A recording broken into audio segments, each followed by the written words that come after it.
how's it going with you over there? Are you like in LA now? I mean, on tour with Judas Priest.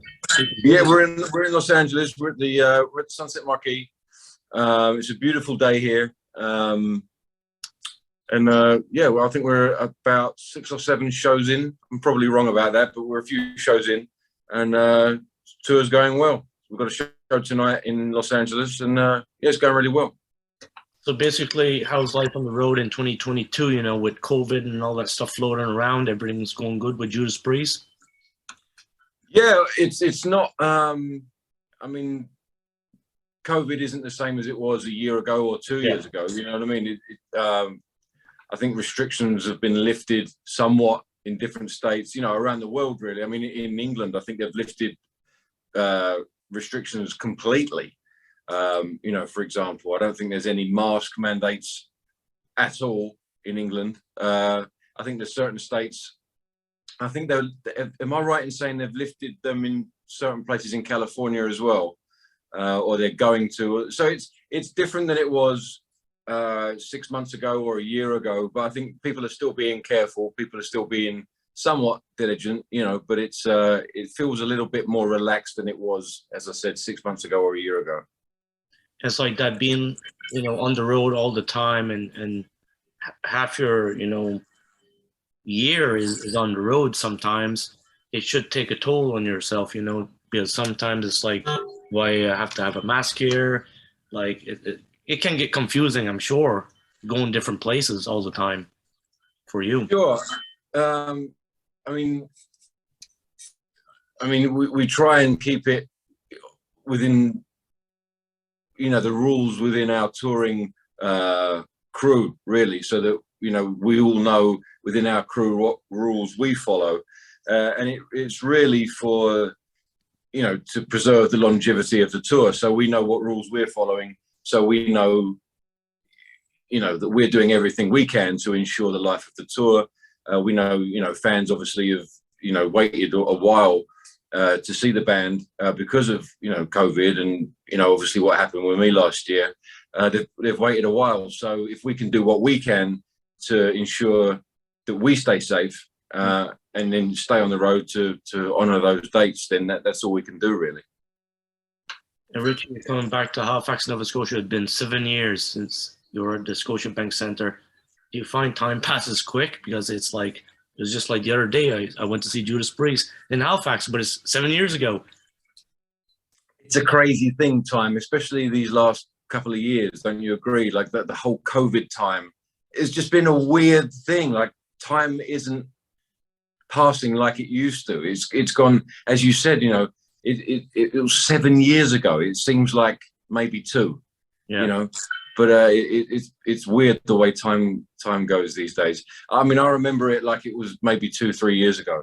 But it's a beautiful part of the world, and we're looking forward to getting back over there. And the Canadian fans are always seem like sort of rabid to get the dose of heavy metal. I just can't believe it. I mean, until you said it was 7 years ago, that's shocked me a little bit there, to be honest. I didn't realize it was 7 years ago. That must have been on the Redeemer of Souls tour. Was it 2015? 2015. Yeah, that's crazy. So yeah, I think we came through Canada on firepower. So obviously we didn't reach Halifax on that tour. So it'll be good to get back and see you guys once again. I mean, considering Judas Priest never played Halifax, you know, and 2015 was the first time, the fans were super excited to see this happen. And now we have the honor to get you guys back in Halifax. How did that happen? You know, just to come back at the same place again. We're happy about it, though. Oh, good. Oh, yeah. Good. Yeah, I mean, it's just sometimes how it works out with touring schedules and venues being available. And it's just, again, I can't believe it's been 7 years. And, you know, it's one of those parts of the world, as I said before, it's a beautiful part of the world. And it's a loyal fan base that the band have got over there. And this is only the second time the band have been there. Yeah, that's an incredible thing, really. So it's an honor, really, to be going back there for me. So the band have only played in Halifax with me in it. That's an incredible honor, really. So you know, it's duty really to come back and deliver the goods once again. So no, we're looking forward to it, man. It's going to be an awesome night of heavy metal. And it's like the first big show we've got in Nova Scotia since the pandemic. So Judas Priest is the way to go on this one. And it's like Richie Faulkner all the way on guitar. Brilliant, man. Man. Well, we've seen it as well. We've seen it. We saw it last year when we were out in the US. We kicked off the tour last year. It was kind of like a release, after the pandemic, and for ourselves as well, to get back out on stage and play for the fans and see the fans' reactions after the pandemic.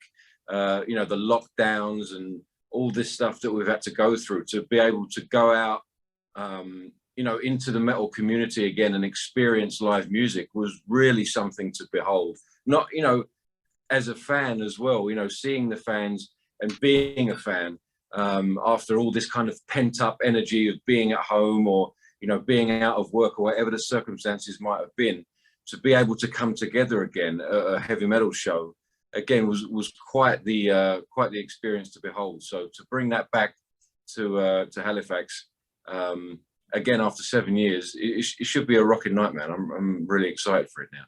Oh, it certainly will be. The people are going to be booking some hotels at that time, and the economy is going to be opening up for that time. It's going to be fantastic, man. I'm really looking forward to it. Another thing, too, I find very interesting, you guys just released the 42 CD box set. That's like a beast in itself. It is. I think you need like 3 weeks to get through it all. It's as you said, it's a beast of a set, man. And any Priest fan, there's some deep cuts on there. There's some previously unreleased live stuff and stuff I'd never heard before. There's some real gems on there. Any Priest fan's gonna love that. You are yourself like a fan of Judas Priest. Is there any stuff in your collection you collected throughout the years that's like your main keeper for Judas Priest? I mean, did you maybe get Rob Halford to sign it or something? That's a great question. Let me think about it. I haven't got anything pre-joining the band that I've got that I had the band sign. I've got an old bootleg that I've got from Japan. I don't even know if it's legitimate. You know what I mean? I don't want to bring it up to the band. I don't know if it, you know what I mean. I don't know if it's. No, but I've definitely assembled some stuff, since being in the band that I'm going to keep, and some keepsakes and stuff that I've assembled for myself that are kind of special to me, over the years, like tour programs that I've been a part of, and countries that I've been to that are, special moments that once in a lifetime things. I mean, being in the band is just a huge honor, really, and being part of that that family of Judas Priest and that family of Metal Maniacs, being a part of that. And again, the fans have been so welcoming and accepting over the last, more than a decade now. It's just the whole thing's been special, really. So many keepsakes over the years that mean so much, tour shirts and just things that mean so much from the band and the music that means so much to us all, really. All right. It's like that when we do see you on stage on YouTube, let's say, for instance, you've got so much of a Randy Rhoads presence, holding that cream custom Gibson, and you play like Zakk Wylde. It's like Randy Rhoads joining Judas Priest. Isn't that pretty cool? And I mean, have you been talked about on this stuff before? Well, yeah, I think it's pretty obvious who my influences are. It would be. I'll wear them on my sleeve, if you know what I mean. There's Randy, there's Zakk, there's Michael Schenker, there's a few of them, and I think it would be silly to kind of hide that. You know what I mean? These are my influences, and you can see them, you can hear them, and I'm proud of them. You know what I mean? If you can hear the Randy or the Zakk, I think they should be heard. There's a young metal maniac out in the audience that they might see me and indirectly be turned on to Randy. If they get turned on to Randy through me, then fantastic. You know, I got turned on to Randy through Tony Iommi or through Zach Wilde, or, you know, so it's like, if I can fly the flag, you know, in a family of guitar players, then to me that's a huge honor to be a part of, you know. But again, you know, I'm not going to hide those influences. I think they're, as you said, it's obvious, you know, when I get up on stage who those influences are. So just fly the flag for them, you know. Absolutely. And I mean, it represents it very well and makes Judas Priest so much powerful, you know. I appreciate you saying that, man. I mean, I'm a blonde-haired guitar player with a Les Paul or a Flying V. It's straight away, it's going to be Michael Schenker, Zach Wilde, Randy Rhoads. There's a plethora of guitar players that you're automatically going to associate with. And I think it's not a bad thing. If I dyed my hair black, it will be disingenuous, you know, and I think the fans would see right through that. And I think it'll be disingenuous. You know, you just got to be who you are. And I think those guitar players are part of who I am. Right. And you just gotta fly that flag, you know. Speaking about family, how is it, you know, being in family with George Lynch? Because we see your stuff on YouTube. I mean, he's another great guitarist. Two great guitarists in one family. Well, I'm seeing George today, actually. He doesn't live far from here. So we're going to go guitar hunting. We're going to go and see if there's any guitars in LA before the show tonight. But George is great, you know. He is and has always been a very unique guitar player. You know, I think back in the 80s, there were a few guys that were very unique. There was a lot of guys doing the shredder thing, but only a few guys were unique. You know, they had their own voice and their own way of playing. And to me, George was one of them, you know, and he still is. He's got a very unorthodox way of playing, and you can tell instantly that it's George Lynch. And he's got a great sense of humor as well. He's got a very dry, English, sarcastic sense of humor. So we get on quite well. And it's great, you know, he's very creative.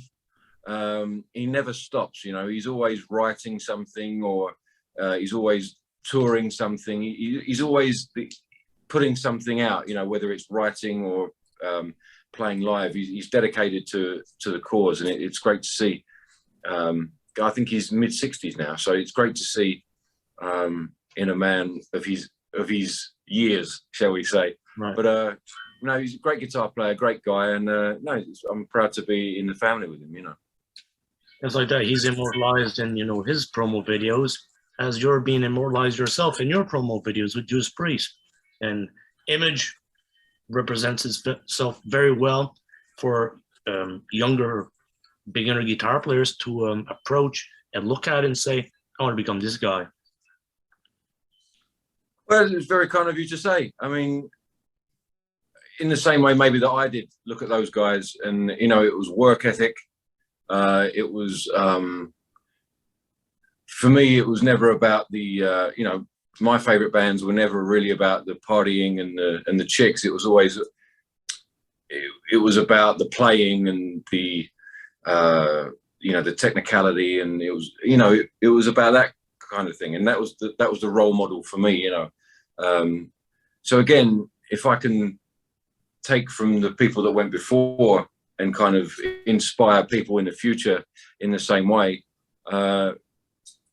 you know, that's the only thing you can hope for, really, and hopefully inspire the next generation of guitar players or musicians or whatever they choose to play, you know.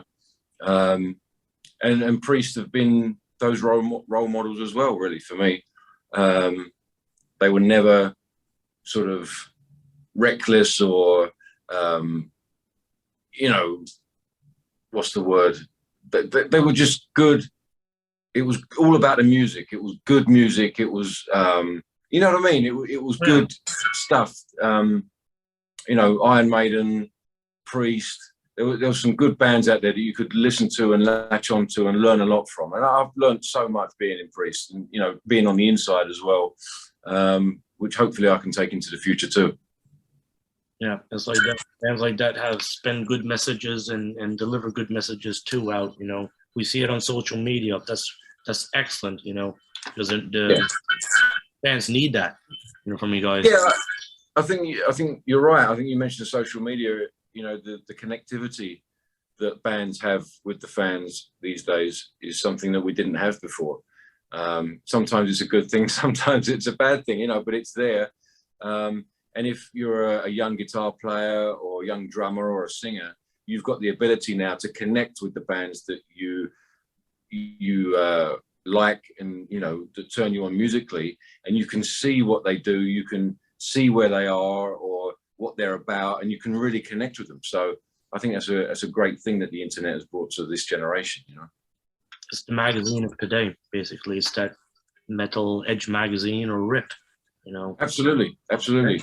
And you know, we didn't have that back in the day, did we? You know, or if you had to learn a song, you had to, you know, get the vinyl and put the needle on and put the needle back, or you know, or if you wanted to see what a band looked like, you had to look in the magazine or on the album cover.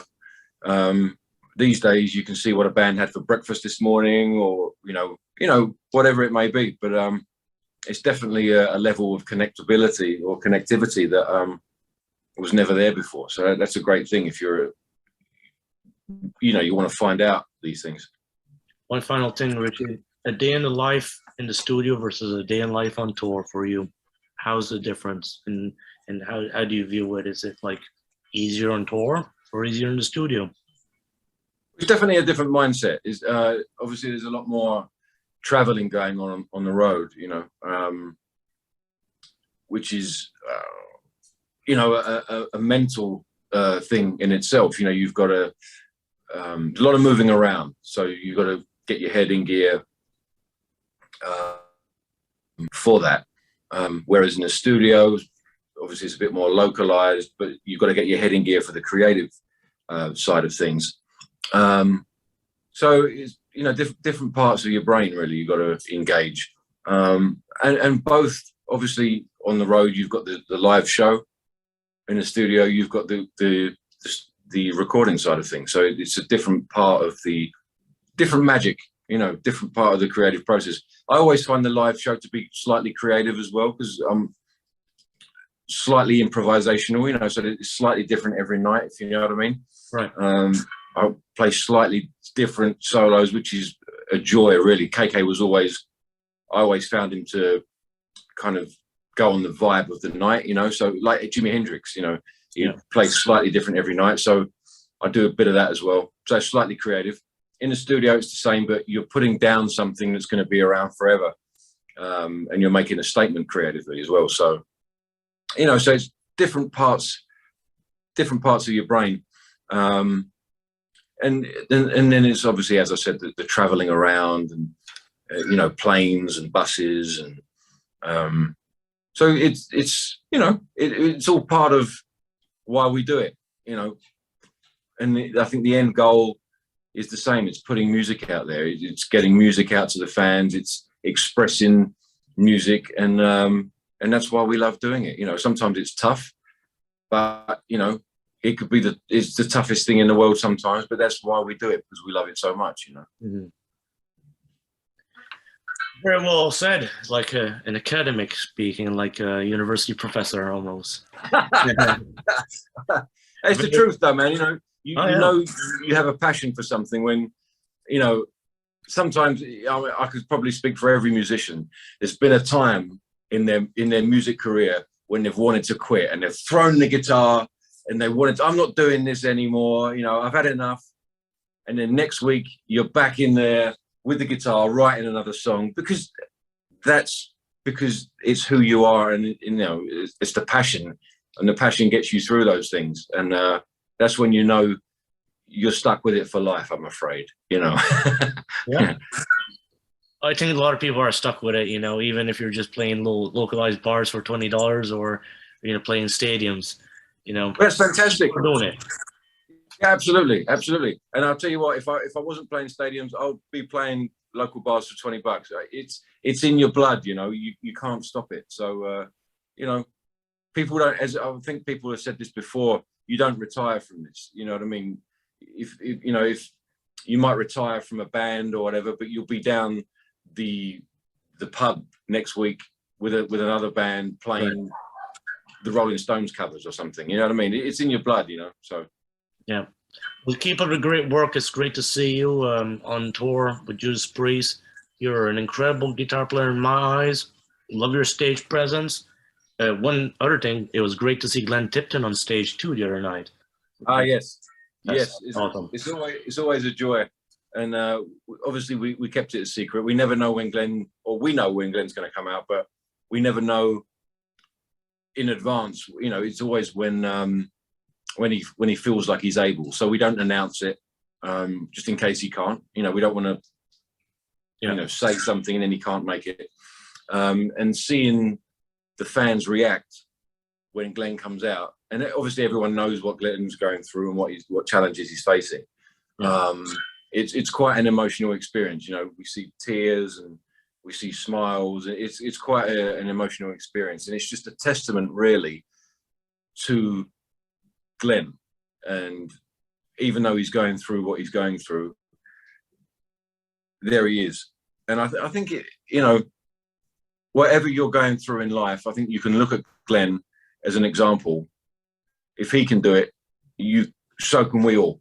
Yeah. You know, we can all try the same way he is doing, the same way he's trying to do it as well, and we can get up there, or whatever it is we can try and do, and give it a shot. I think it's an inspiring thing. It certainly is. Well, you guys keep on touring, and see you in April in Halifax, Nova Scotia. All right. Thank you, Jason. Looking forward to it, brother. See you soon, man. All right, Richie. Have a great tour. See you back. Thank you, mate. Take care now. Bye.